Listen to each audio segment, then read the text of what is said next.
नौपाडा परिसरातील गोखले रोडवरील पॅराडाईज सोसायटीच्या तळमजल्यावरील प्राची फॅशन स्टोअरला सकाळी भीषण आग लागली। सुमारे 3 तासांच्या अथक प्रयत्नानंतर त्या आगीवरती नियंत्रण मिळवण्यात अग्निशमन दलाच्या जवानांना यश आलंय। सुदैवाने या घटनेत कोणतीही जीवितहानी किंवा दुखापत झालेली नाही।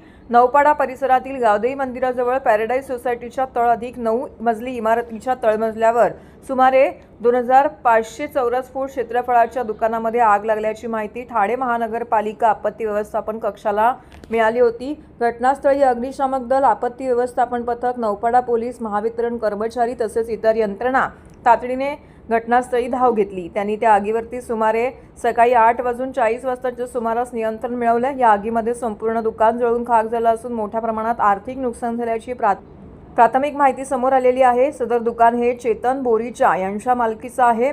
यावेळी 3 अग्निशामक वाहने, 2 वॉटर टँकर, 1 रेस्क्यू वाहन, JCB मशीन पाचारण करण्यात आलं होतं।